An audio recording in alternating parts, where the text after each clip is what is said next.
Rubén. Así después lo subo directamente. Lo grabo en la compu. Bueno, buenas noches a todos. Ahora sí, formalmente, vamos a dar comienzo con la clase.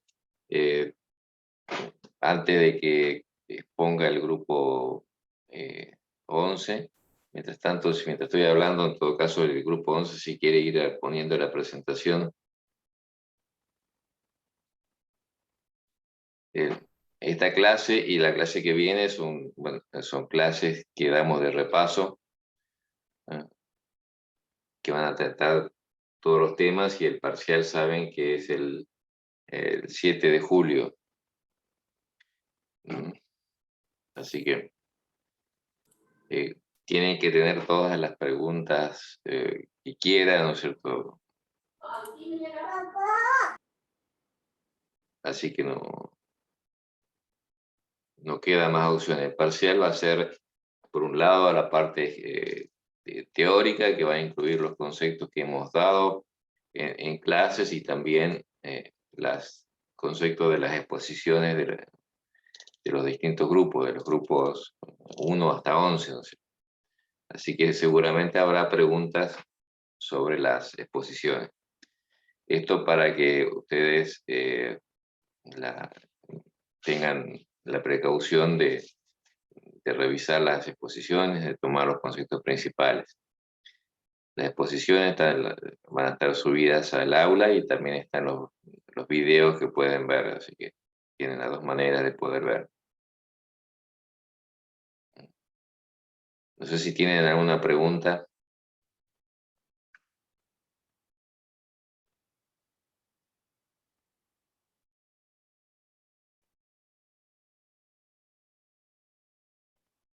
Nadie tiene ninguna pregunta por hacer.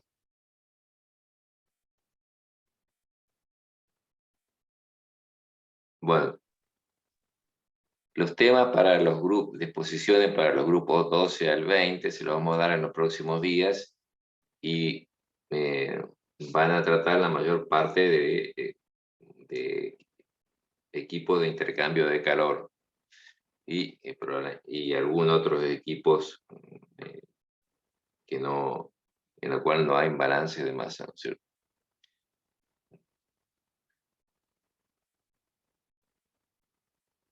José, ¿algún comentario?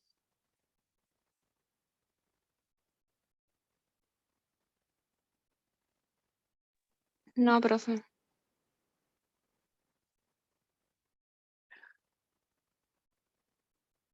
Bueno, entonces lo dejamos a los chicos del grupo 11 que expongan.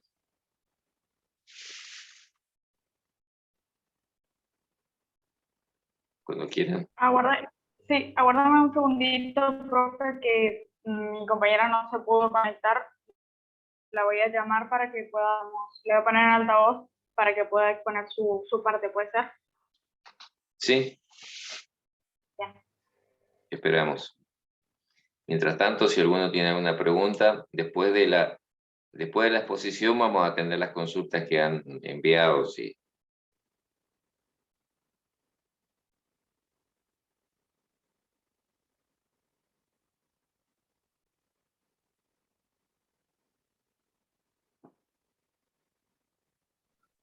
¿Comenzamos nomás, profe? Sí. Bien. Martín, ya está en altavoz. Súper. Hola, profe. Nosotros somos el grupo 11 y nos tocó el tema de centrífuga. Somos los alumnos Karen Cortés, Mosquera Martina y Carmen Figuera. Bueno, el tema que vamos a poner hoy es centrífuga. Teniendo en cuenta las centrífugas se utilizan para separar mezclas de líquido con un alto contenido de sólidos. Las altas fuerzas que generan las centrífugas separan las partículas sólidas finas, beta y de suspensión, digamos. Disculpa un poquito, te interrumpo. No se te escucha muy claro. Aguarda un momentito. Aguanta porque no se escucha bien. Para hablar más fuerte.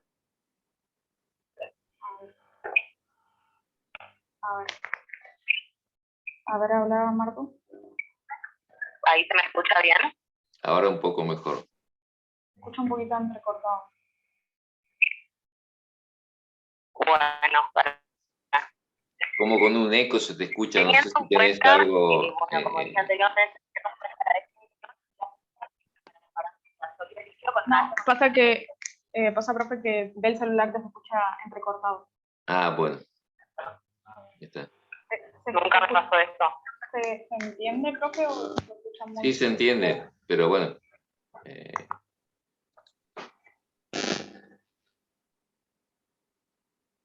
Bien, que continúe nomás. Sí. Bien. ¿Podés seguir más? Bueno, las altas fuerzas que genera las centrífugas separan las partículas sólidas finas en la suspensión debido a las distancias.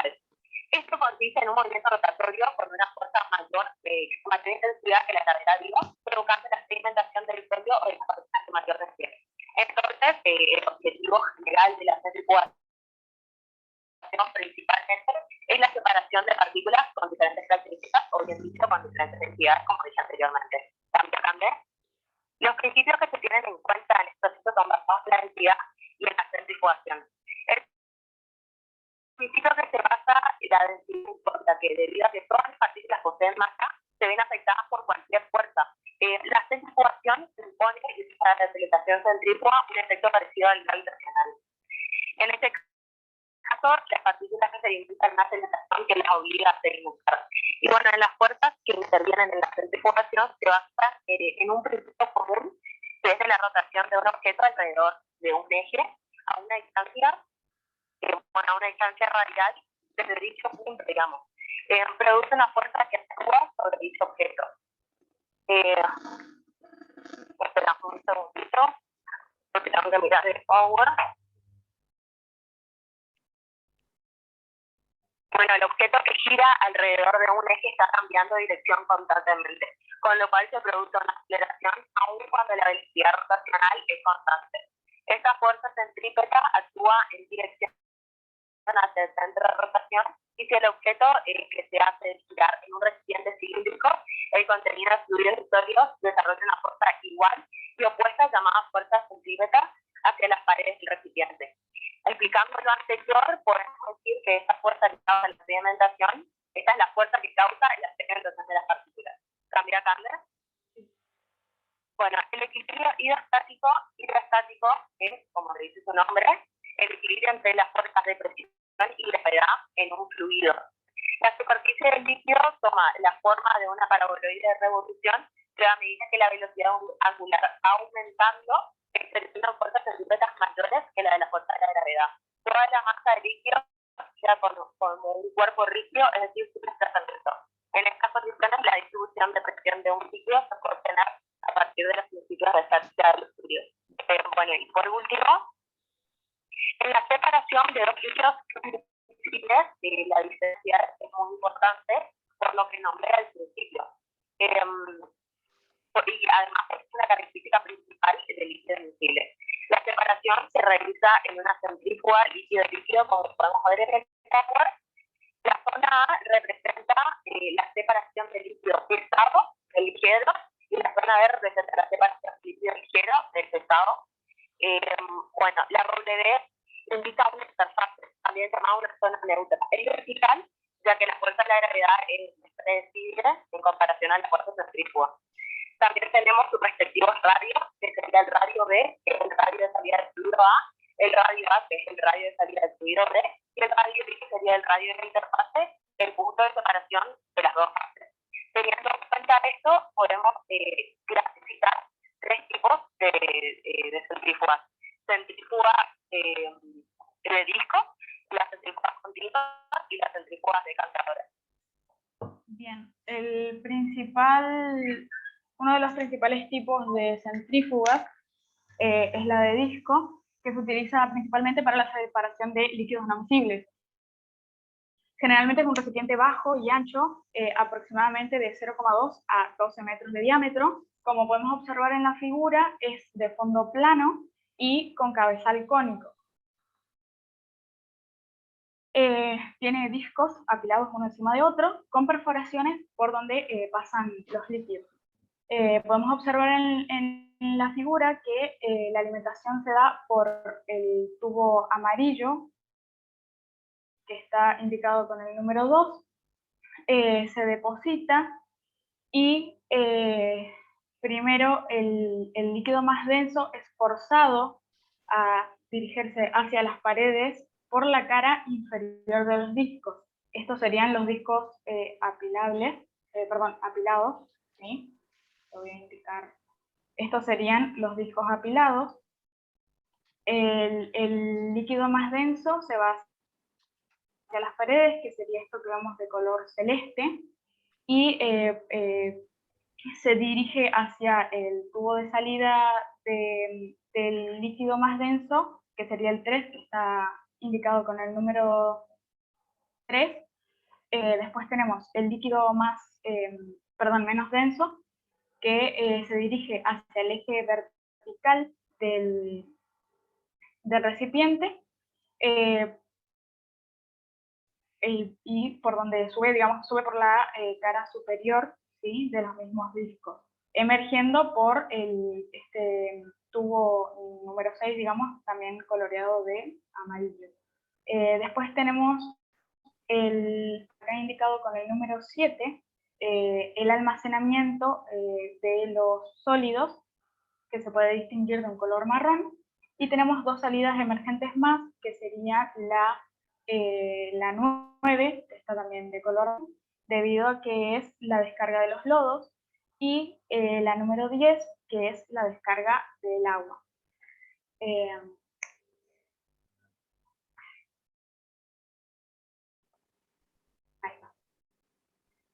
Luego tenemos la centrífuga continua, que el medio filtrante es una pared ranurada, es una cesta rotatoria con pared ranurada, que se alimenta mediante un embudo que también gira.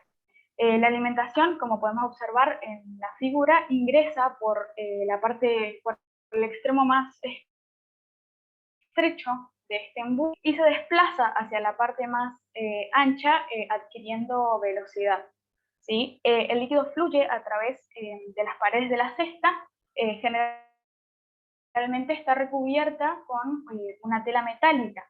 Se forman también capas de cristales que se mueven sobre la superficie filtrante mediante un impulsor alternativo, como podemos observar aquí. Cuando los cristales llegan al final de la cesta, caen hacia una carcasa y pasan al colector de descarga, cayendo por este tubito que observamos acá. Ahí se produce la descarga de los sólidos. Posteriormente, el líquido de filtrado y el líquido de lavado se rocía sobre dichos cristales y estos caen abandonan, digamos, el recipiente por sitios separados, como podemos observar. De este lado va la descarga del lavado y por este otro la descarga del líquido. Bien, por último vamos a ver las centrífugas decantadoras que se utilizan para separar una fase sólida de una fase líquida.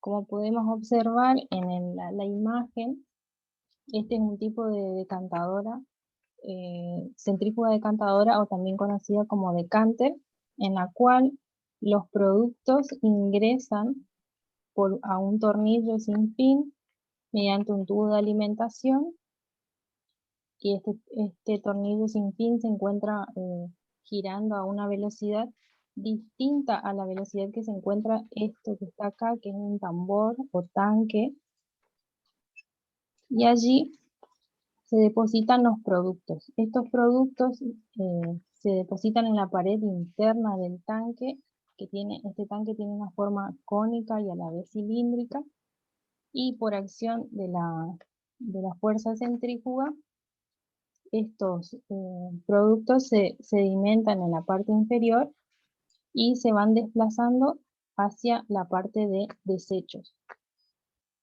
o descarga de sólidos.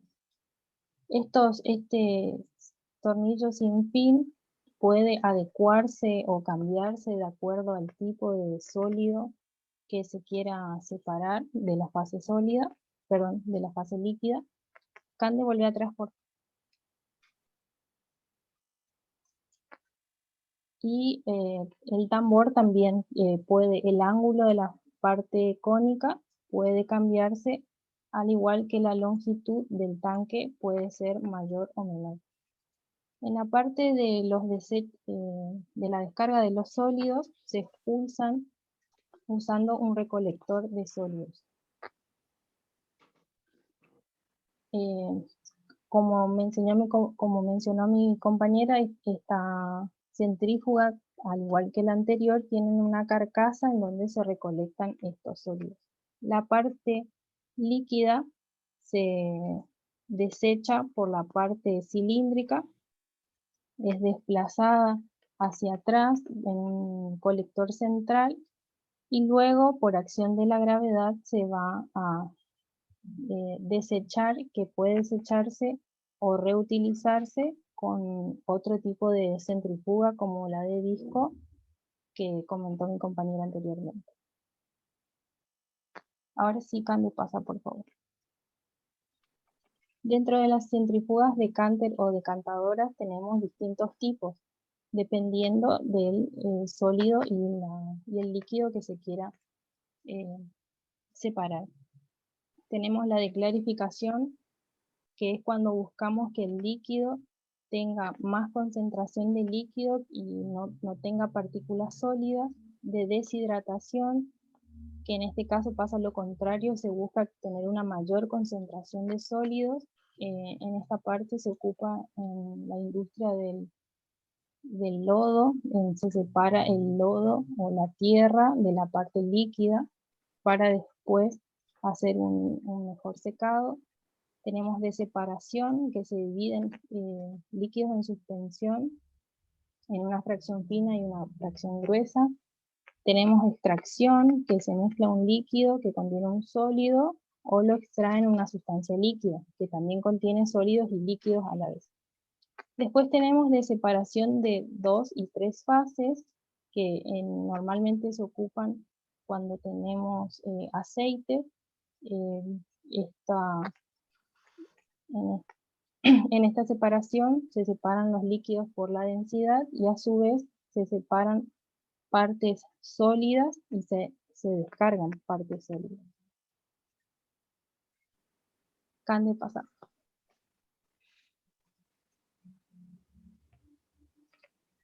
Por último tenemos las aplicaciones que tenemos en la aplicación en la cervecería, en la clarificación de vinos, secado de almidón, en la industria lechera, que está relacionado a la visita de la Serenísima que hicimos en la clase de la semana pasada. Y esto nos demuestra que es importante comprender este tema de las distintas centrífugas, ya que son máquinas muy utilizadas en la industria.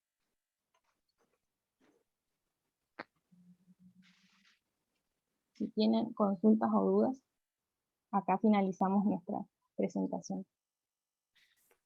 Bueno, ¿no agregaron la bibliografía? Sí, Cande, la última página. Utilizamos Ahí está, profe. el libro de operaciones unitarias, que nos pareció bastante interesante porque están muy bien explicados los temas, y después nos apoyamos de esta página que se llama Plotweb, que están los gráficos y más que nada se centra en la parte de las centrífugas de Canter. Bueno, Poner la filmina de la centrífuga de disco, por favor, al principio.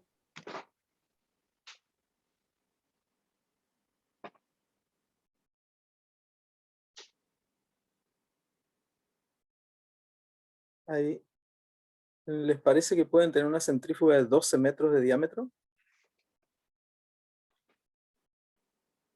¿Se imaginan cuántos son 12 metros de No, diámetro? me parece que fue un error. Sí, me parece que fue un error de tipeo. 1,2 puede ser, o 12 Sí. pulgadas, pero Nos 12 metros equivocamos ahí. Sí, sí. Sí, por favor, modifiquen eso. Sí, gracias, profe. bueno. Lástima que este año no pudimos ir a la planta piloto, porque en la planta piloto hay una centrífuga de esta chiquita.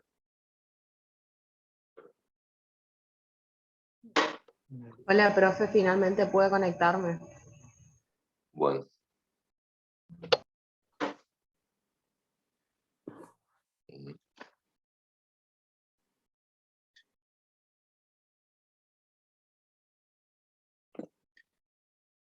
Bueno, no sé si te han pasado preguntas, consultas, José, o si tienen alguna. Sí, Laura tenía 2 consultas para explicar Sí. ahora. ¿Querés que empiece yo? Sí. Bueno, nos habían mandado 2 consultas de la serie de soluciones. Voy a compartir la pantalla.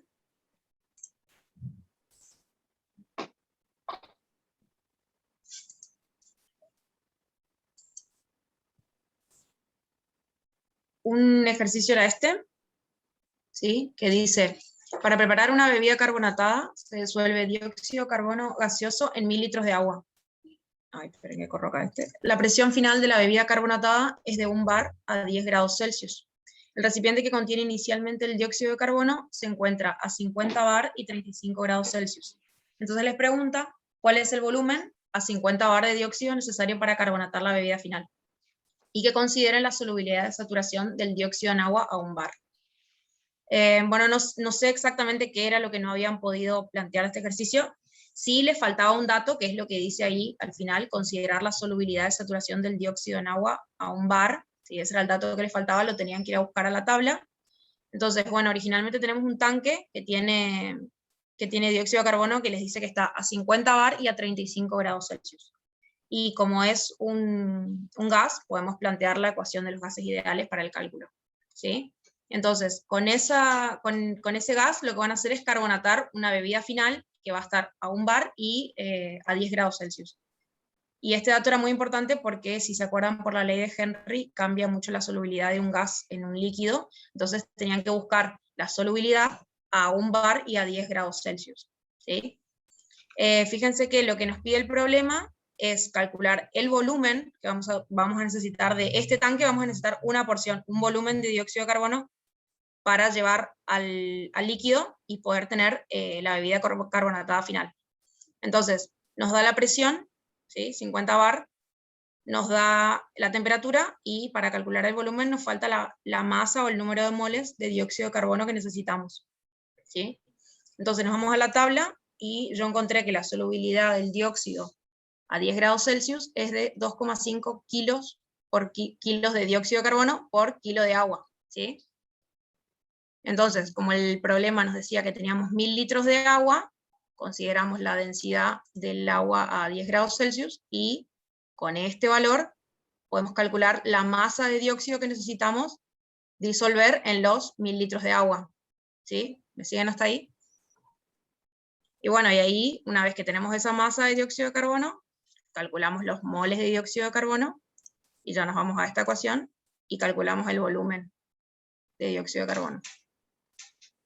No sé si se entendió, o si tenían otra duda en este problema.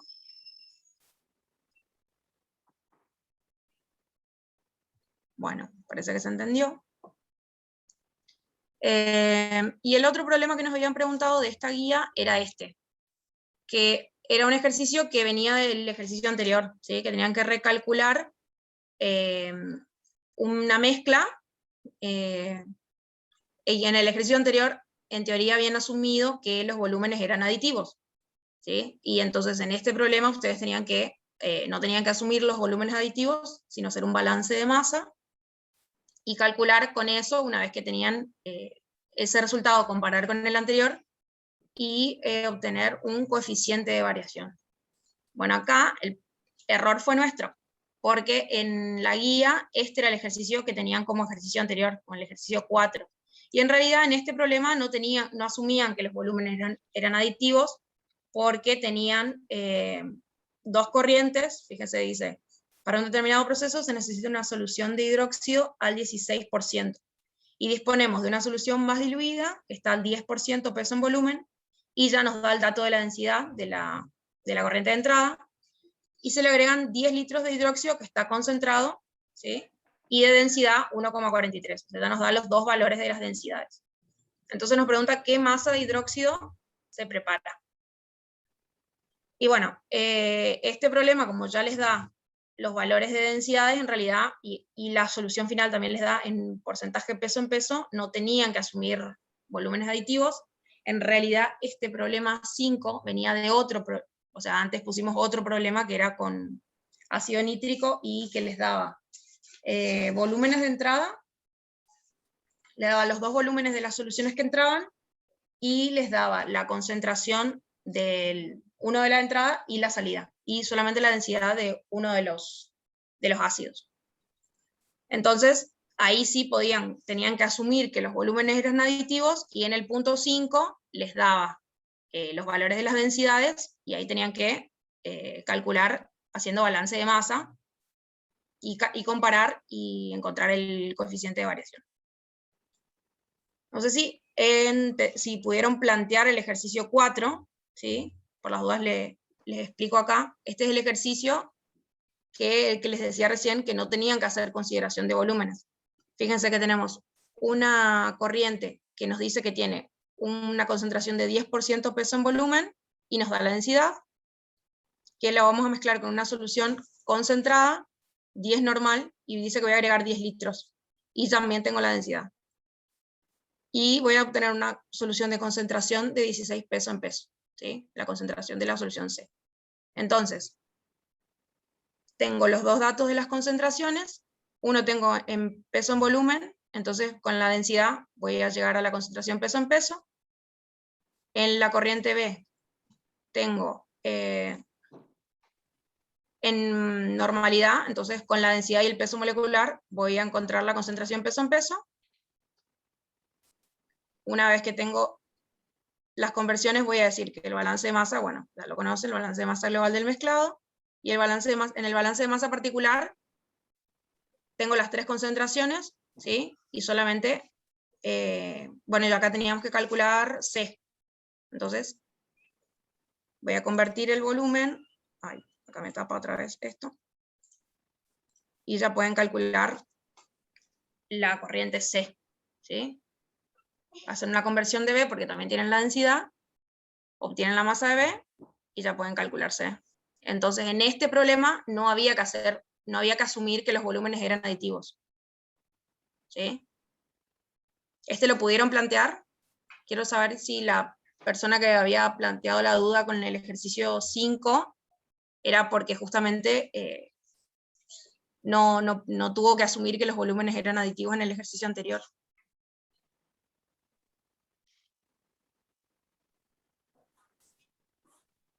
Salkman era la persona la chica que había hecho la consulta, ¿está presente?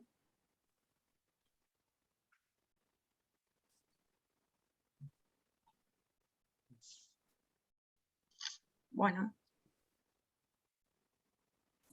Creo que se entendió. Sí, no está justo la persona que Sí, no está compañera que había hecho la consulta, está ausente. Pero bueno, la cuestión era que el punto 5 no lo iban a poder hacer porque en el punto 4 no tuvieron que asumir que los volúmenes eran aditivos. Así que bueno, resuelvan el punto 4 y para el punto 5 necesitan otro problema con otros datos.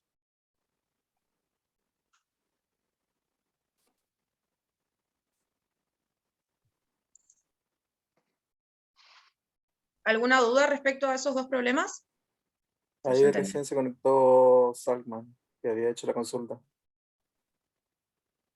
Bueno.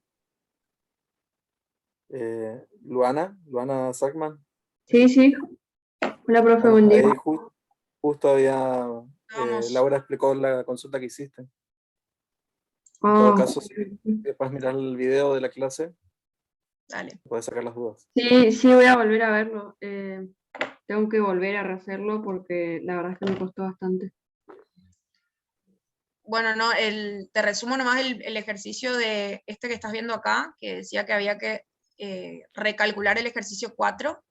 En realidad fue un error nuestro de la guía, que había otro problema antes, ¿sí? En el que teníamos que considerar los volúmenes aditivos. Y en este 4 que estaba planteado en la guía, no era necesario considerar los volúmenes aditivos porque nos daba todos los datos de las densidades. Entonces, claro, sí. Por eso yo no mal entendía el 5. Decía, ¿qué tengo que hacer con el 4? Si no estaba logrando entender. Exacto, sí, esa era mi duda sobre tu duda. Si vos no lo habías entendido, por eso, digamos, porque... Claro, no porque entendí en la anterior- consigna. ¿Cómo relacionar los dos? No había entendido qué hacer. Bien.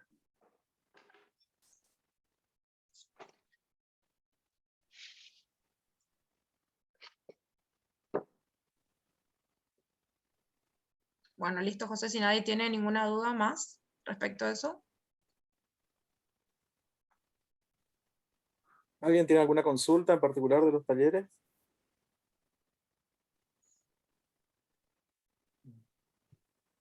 Nadie por ahora. Yo les paso al grupo de WhatsApp 2 problemas como repaso. Me dan un segundito, ya se los envío.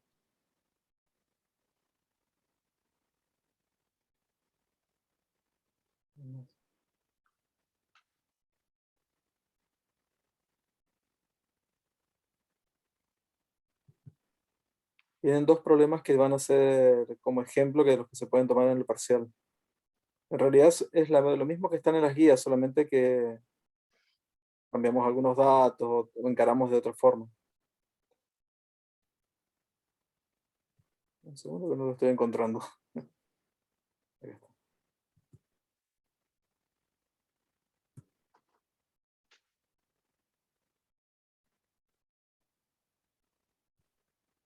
Comparto la pantalla.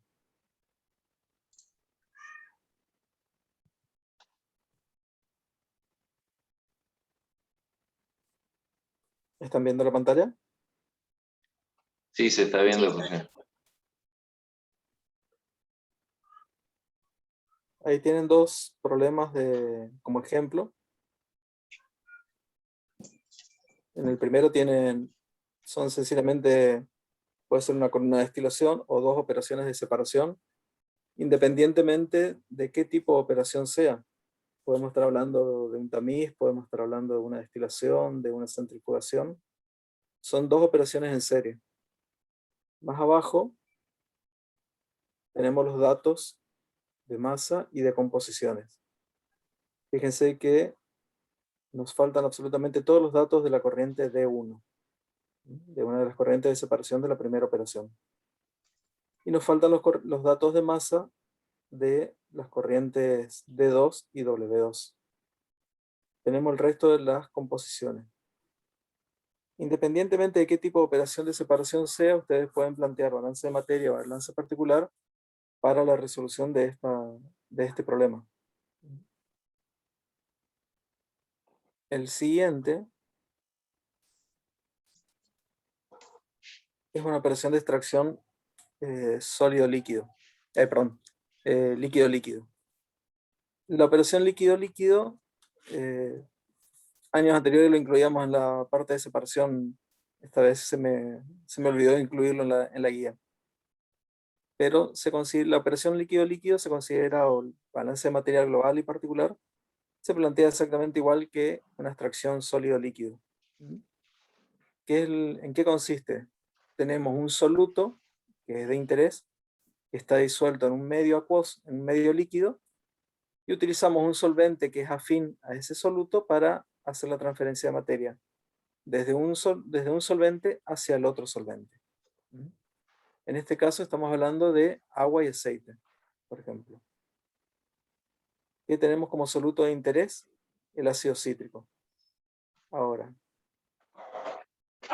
nosotros tenemos los datos de la separación de la capa del solvente, que sabemos que tiene 80% solvente, 20% ácido cítrico, y de la capa acuosa, que tenemos un 1% de solvente que se pierde, un 1% de ácido cítrico y 98% de agua. Con los datos que ya dieron, o con los ejercicios de balance de materia de la extracción sólido-líquido, ustedes ya pueden plantear, con esa base, con ese fundamento teórico, pueden plantear un problema de este estilo, por más que no hayan visto la resolución. Tienen que hacer el diagrama de bloques, plantear las corrientes y poder plantear la resolución.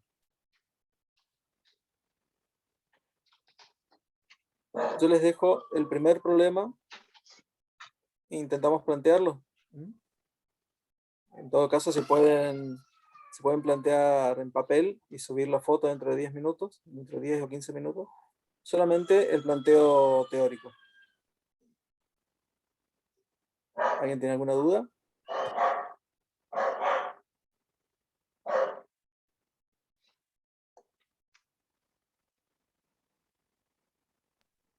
Bueno, yo les dejo en la pantalla el problema que estamos viendo y en 10 minutos tratamos de ver una resolución. En todo caso, yo voy a llamar aleatoriamente a alguno de los presentes y le pido que comparta su pantalla o que mande para el grupo de WhatsApp una foto de su resolución. Entonces pueden ir planteando en papel y al momento que les llame, suben al grupo hasta donde llegaron a plantear. ¿Alguien tiene alguna duda, algún inconveniente? Bueno, analizamos en 10 minutos. En-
¿Alguien pudo avanzar con la resolución del problema?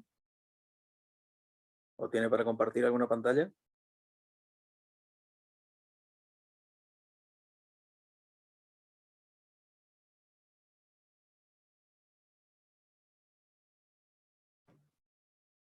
¿Cómo, profe? Se lo escuchó cortado. Si alguien quiere compartir su pantalla o si avanzó con la resolución.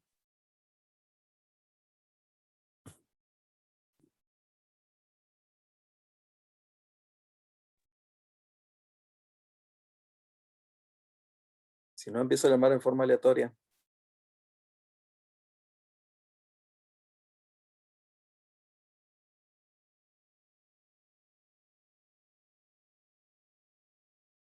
Ernesto Ríos, ¿pudiste avanzar?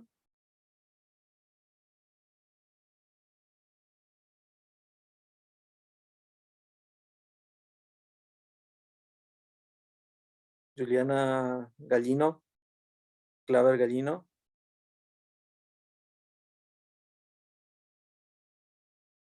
¿Pudiste avanzar con la resolución?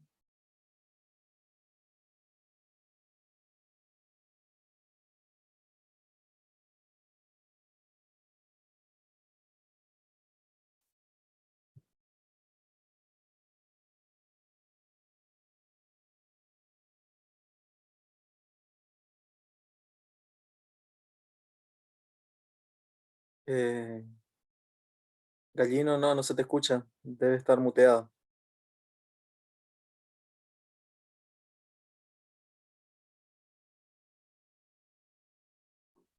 Di Silvestro, llegaste a hacer la corriente de D1. ¿Quieres compartir tu pantalla o puedes subir una foto? Bueno, profe, mando foto.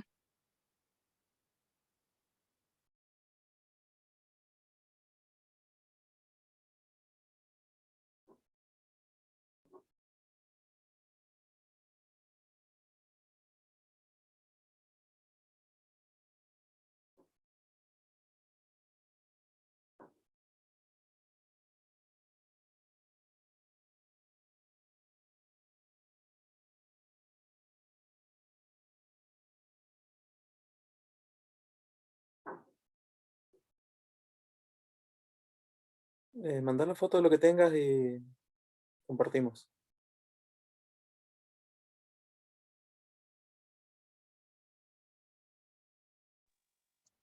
¿Le llegó, profe? Sí. Ay, Milagros Esteche dice que sí terminó. Bueno, pero vamos a ver el tuyo. Corta un poquito la... A ver. Ya lo descargo. Ya lo comparto.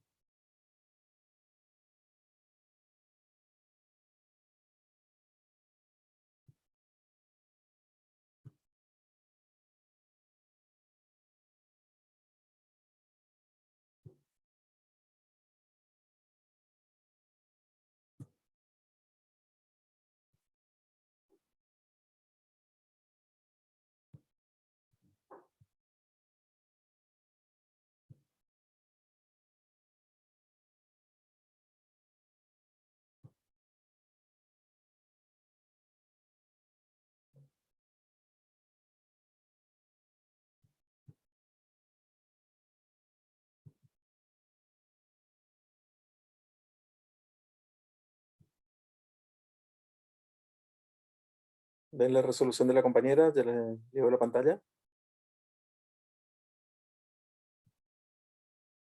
Bueno, plantea... Un segundito. Plantea el balance para la primera operación.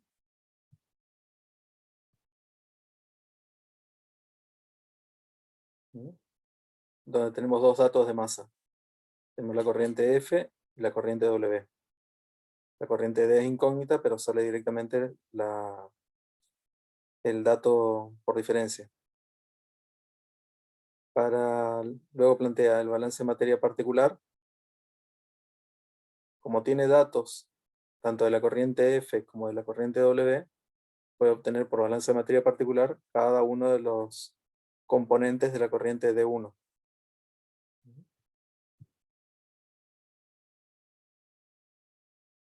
¿Alguien está? ¿Se comprende? ¿No se comprende? ¿Ven lo que hizo la compañera?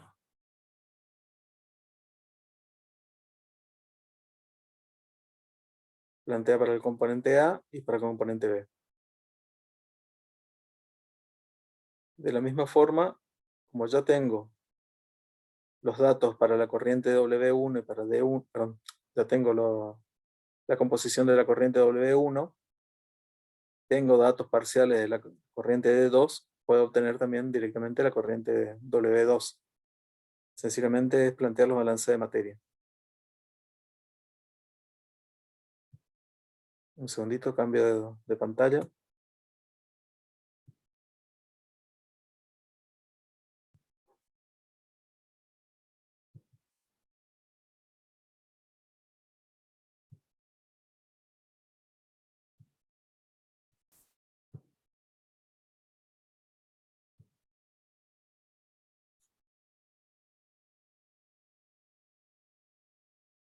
Acá yo lo planteé de una forma similar. O sea, arrancamos por la primera operación. Podemos resolver directamente la masa de la corriente D1. Se pueden resolver las composiciones de la corriente D1 para ir obteniendo componente por componente.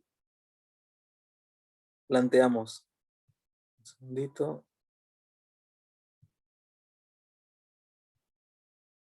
el balance de materia para la segunda operación y podemos ir planteando las diferentes balances particulares para la segunda operación. Una vez que nosotros ya tenemos todas las ecuaciones, ahí recién conviene empezar a reemplazar por los valores numéricos. Por dos motivos. Uno, porque así nosotros podemos ir organizando el problema.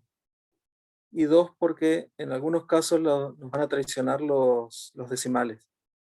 Entonces, si yo empiezo a resolver ecuación por ecuación y voy redondeando los decimales, puede ser que después tenga alguna diferencia en las ecuaciones finales. Por eso les conviene plantear primero todas las ecuaciones, llegar a la ecuación final y ahí reemplazar con los datos que tenga o ir tomando directamente los valores que voy reemplazando de una ecuación y con todos los decimales utilizarlo en la calculadora para emplear en la siguiente resolución de la ecuación. Tengo un problema típico de dos ecuaciones en serie, de dos operaciones en serie. Ustedes ya vieron operaciones en serie cuando hacíamos absorción, destilación, destilación. La resolución es sencilla, o sea, siempre es tomar una operación, obtener todos los datos posibles de una y empezar con la siguiente. Una de las opciones que tenía, un segundito, como siempre es plantear el balance para todo el proceso completo. O sea, tomar las operaciones de entrada, la corriente de entrada y la corriente de salida. De esta forma yo lo que evito es trabajar con la corriente W1. Porque la corriente W1 no estaría no estaría atravesando el sistema. Si yo planteo la envolvente para ambas operaciones en conjunto, como que fuese una sola operación, un solo proceso, tendría la corriente F de entrada y las tres salidas de cada operación. Y evito trabajar con W1. Pero como W1 tengo datos, en realidad a mí me conviene trabajar con W1. Por eso en este caso es más práctico trabajar las operaciones en forma individual. Si yo no tuviese datos de la corriente W1, me convendría trabajar con las operaciones en serie.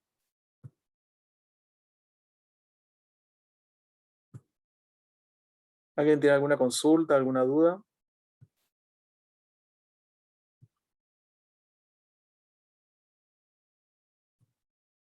Pasamos al siguiente problema.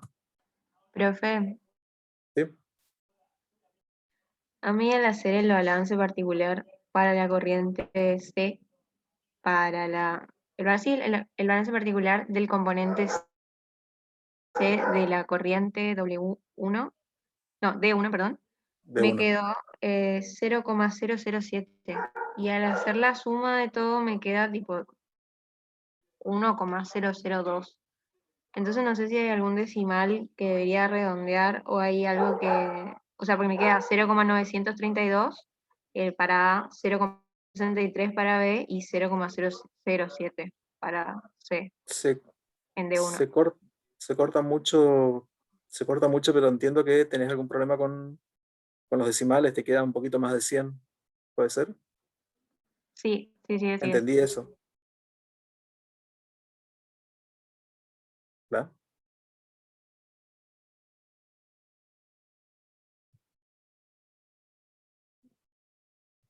Se cortó. ¿Me escuchan? Sí, pero que se le escucha. Ah, Sí, se te escucha. ok. No, como dejé de escuchar a la compañera y la escuchaba entrecortado. Puede ser que tengan alguna diferencia de decimales, no hay problema. Recuerden siempre que el objetivo es llegar a hacer un buen planteo del problema. Vayamos al siguiente problema.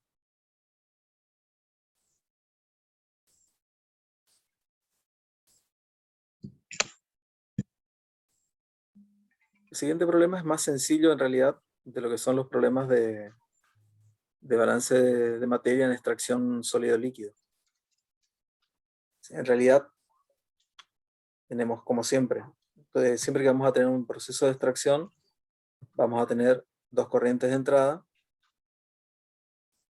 dos corrientes de salida. Le voy a explicar este problema porque no habíamos visto ejemplo de esto en el taller, en los talleres, así que les explico directamente para que luego lo analicen mejor en su casa, para que lo analicen más tranquilo. ¿Qué nos dice? Un segundito, a ver si puedo cambiar esta barra de herramientas que me está molestando. Tenemos una corriente S solvente que ingresa al proceso de extracción. Tenemos la alimentación, que tiene mi soluto de interés, en este caso es el ácido cítrico. Y el ácido cítrico, o esa corriente con ácido cítrico, contiene 10% de ácido y 90% de agua. Como producto de la extracción, obtenemos dos corrientes.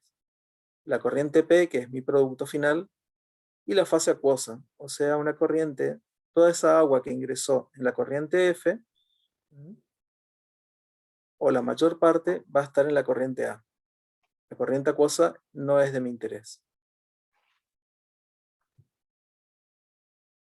¿Qué datos tenemos? Tenemos para la corriente, la fracción de agua, como peso en peso en la corriente de ingreso. Obviamente tenemos la corriente de ácido en la corriente de ingreso. Y tenemos la fracción de solvente en la capa acuosa y en la capa de solvente.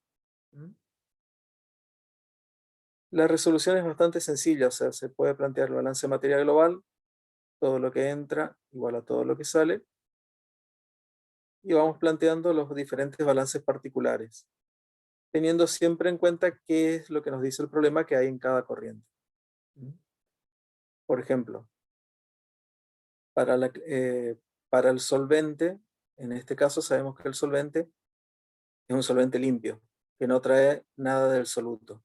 Pero se podría dar que, como siempre les digo, que se esté reutilizando un solvente que viene de la etapa de separación y ya traiga un poquito de soluto en su interior, que sea una solución, no sea solvente puro. Hay que tener en cuenta qué datos nos está dando siempre el solvente. Obviamente la corriente de alimentación no tiene solvente, es lo que podemos ir tachando acá. La solución acuosa no tiene solvente. La capa acuosa tiene solvente. El solvente lo que no tiene es ácido acético. Y lo que tenemos que hacer es empezar a plantear y ver qué datos podemos obtener, qué datos podemos sacar de la consigna del problema. Un segundito.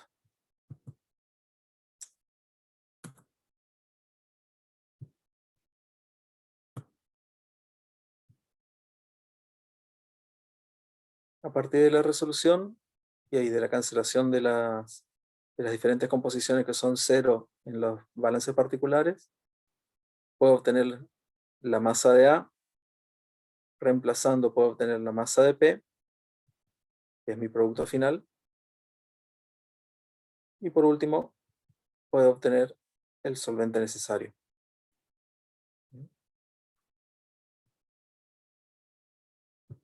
Ven que es bastante sencillo.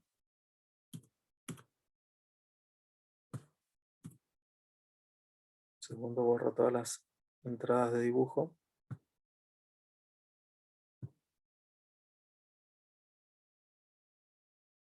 ¿Alguien tiene alguna duda? Son sencillamente balance de materia global y particular.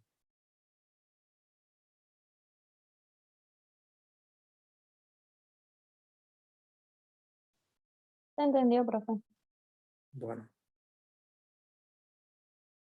Estos son ejemplos de problemas que se pueden dar en el parcial.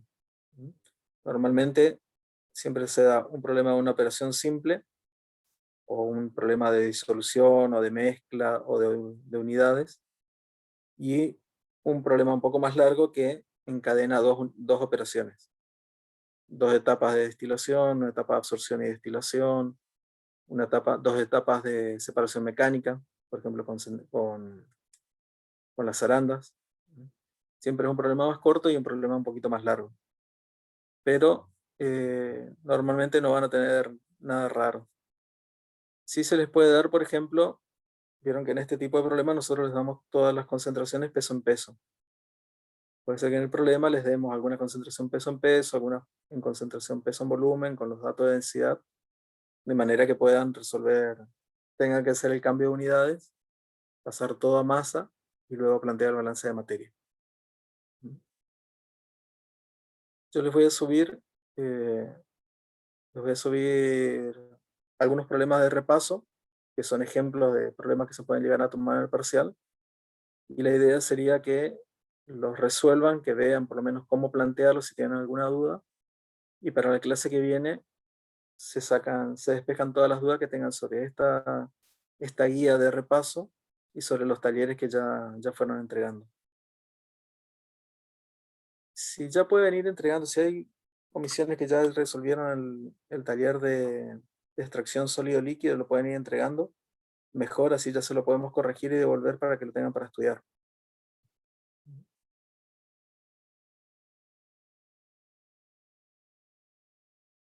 Bueno, ¿alguien tiene alguna consulta en particular?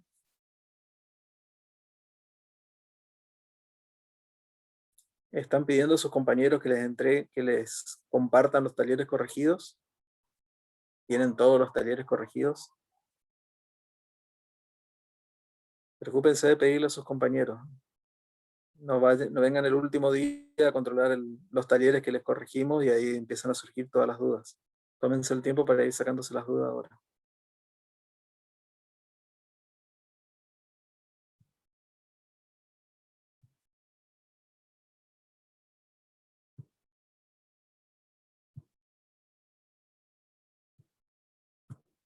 Bueno, Rubén, no sé si quieres darle alguna indicación, algo. No, ninguna. No hay muchas No, dudas. insistir con esto de que estudien, que planteen todas las dudas que tengan, así las podemos, digamos, resolvérselas o ayudarlos en la consulta del miércoles que viene. Sí, como siempre, tengan en cuenta que no es fácil dar una clase virtual sin material preparado. Entonces, todas las dudas que nos puedan mandar, aunque sean sencillas, sean simples, pero pasen por correo, nosotros preparamos una pequeña filmina y se los explicamos.